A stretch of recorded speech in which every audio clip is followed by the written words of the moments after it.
हाँ, तब degree cancel क्यों करी मेरी डिग्री कैंसिल क्यों करी मुझे बताओ। अरे मेरी डिग्री कैंसिल क्यों करी तुमने, मेरी डिग्री कैंसिल क्यों करी, मेरा भविष्य क्यों खराब। नमस्कार दोस्तों, क्या आपने कभी सोचा है कि एक डिग्री किसी की जिंदगी को कैसे बदल सकती है? राजस्थान के भरतपुर जिले में महाराजा सूरजमल विश्वविद्यालय से जुड़ा एक चौंकाने वाला मामला सामने आया है। इस घटना में विश्वविद्यालय के पूर्व छात्र विष्णु खेमरा और कुलपति रमेश चंद्रा के बीच का विवाद सोशल मीडिया पर वायरल हो रहा है। विष्णु, जो अखिल भारतीय विद्यार्थी परिषद (ABVP) का सदस्य और छात्र नेता है, अपनी डिग्री कैंसिल होने से बेहद नाराज है। वो कुलपति पर गंभीर आरोप लगा रहा है कि उन्होंने जानबूझकर उसकी डिग्री रद्द कर दी, जिससे उसका भविष्य खराब हो गया।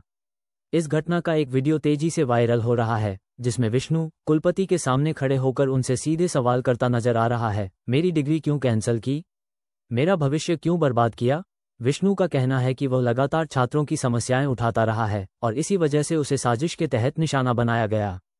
यह मामला केवल एक छात्र और कुलपति के बीच का विवाद नहीं है, बल्कि यह शिक्षा व्यवस्था और छात्र राजनीति पर भी बड़े सवाल खड़ा करता है।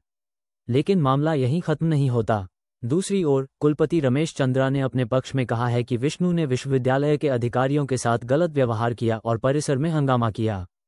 इसके अलावा कुछ विधायकों ने भी कुलपति के खिलाफ शिकायत दर्ज कराई है। यह विवाद अब राज्यपाल और मुख्यमंत्री तक पहुंच गया है। क्या यह मामला छात्रों के अधिकारों का मुद्दा है या फिर छात्र राजनीति का नतीजा? इस विवाद का सच क्या है और आगे क्या होगा, ये जानने के लिए इस वीडियो को अंत तक जरूर देखें। हाँ, तब डिग्री कैंसिल क्यों करी मेरी डिग्री कैंसिल क्यों करी मुझे बताओ।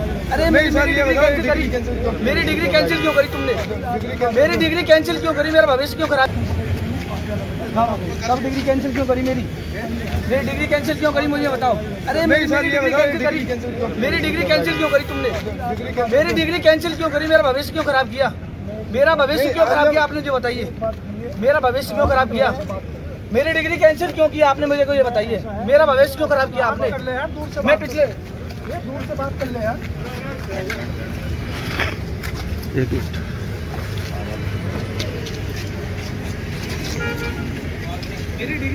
जैसे कि आपको पता है कि मेरी जो स्नातक की डिग्री है वो महाराजा सूरजमल विश्वविद्यालय के कुलपति प्रोफेसर रमेश चंद्रा के द्वारा उसको निरस्त किया गया है। मैंने यह डिग्री जो मेरी स्नातक की पढ़ाई है वो मैंने 2020 में पूरी की थी, लेकिन 2022 में मैंने राजस्थान के राज्यपाल कलराज मिश्र जी के द्वारा मैंने यह डिग्री प्राप्त की थी। आए दिन विश्वविद्यालय में हो रहे भ्रष्टाचार को लगातार मैं उजागर करता आ रहा हूँ, छात्रों की समस्याओं उनको मैं उजागर करता आ रहा हूँ, चाहे वो फीस वृद्धि मामला हो, चाहे भर्ती घोटाला हो, चाहे और भी सारी समस्या हो, उनको उजागर करते हुए मुझे 1.5 से 2 वर्ष हो गए लगातार मैं उसका खुलासा करता आ रहा हूँ। उसी कारण को रखते हुए मेरी डिग्री निरस्त कर दी है। मैं माननीय राज्यपाल महोदय और माननीय मुख्यमंत्री से आग्रह करना चाहता हूं और माननीय प्रधानमंत्री और उपराष्ट्रपति से मैं आग्रह करना चाहता हूं कि मेरी जो डिग्री है ये वापस कराई जाए और जो मुझे शिक्षा से वंचित रखा गया है 2 साल में, इसी डिग्री के कारण मेरी डिग्री नष्ट करके मुझे एडमिशन नहीं दिया गया और मुझे अपनी शिक्षा से जो मेरा अधिकार है उससे वंचित किया गया है, वह मुझे पूरा दिलाया जाए और जो भी डॉक्यूमेंट्स हैं मैं आपके लिए प्रोवाइड कर। तो दोस्तों, आपने देखा कि राजस्थान के भरतपुर में महाराजा सूरजमल विश्वविद्यालय का यह विवाद कितना गहरा और जटिल है।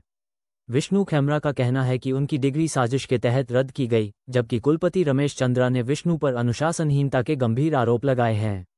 यह मामला केवल एक डिग्री का नहीं, बल्कि छात्रों के अधिकार, शिक्षा प्रणाली और छात्र राजनीति के आपसी संबंधों का है। इस पूरे विवाद ने सोशल मीडिया और राज्य प्रशासन का ध्यान खींचा है। विधायकों द्वारा कुलपति के खिलाफ शिकायतें और विष्णु के गंभीर आरोपों ने इस विवाद को और भी संवेदनशील बना दिया है। अब सवाल यह है कि क्या इस मामले में निष्पक्ष जांच होगी और क्या विष्णु को न्याय मिलेगा, या फिर यह मामला भी अन्य विवादों की तरह राजनीति की भेंट चढ़ जाएगा। डिग्री, जो आज के समय में एक युवा के करियर का आधार है, उस पर ऐसा विवाद कई सवाल खड़े करता है। क्या डिग्री रद्द करना सही था? क्या विष्णु का आक्रामक रवैया जायज है? और सबसे बड़ा सवाल, क्या छात्रों की समस्याओं को उठाने पर उन्हें इस तरह निशाना बनाया जा सकता है? यह मामला हमें सोचने पर मजबूर करता है कि शिक्षा और राजनीति के आपसी समीकरणों को संतुलित करने की कितनी जरूरत है। आप इस विवाद पर क्या सोचते हैं? क्या आपको लगता है कि विष्णु को न्याय मिलना चाहिए या कुलपति सही थे? अपनी राय हमें कमेंट में जरूर बताएं। ऐसे ही मुद्दों की गहराई से पड़ताल के लिए हमारे साथ जुड़े रहें। धन्यवाद।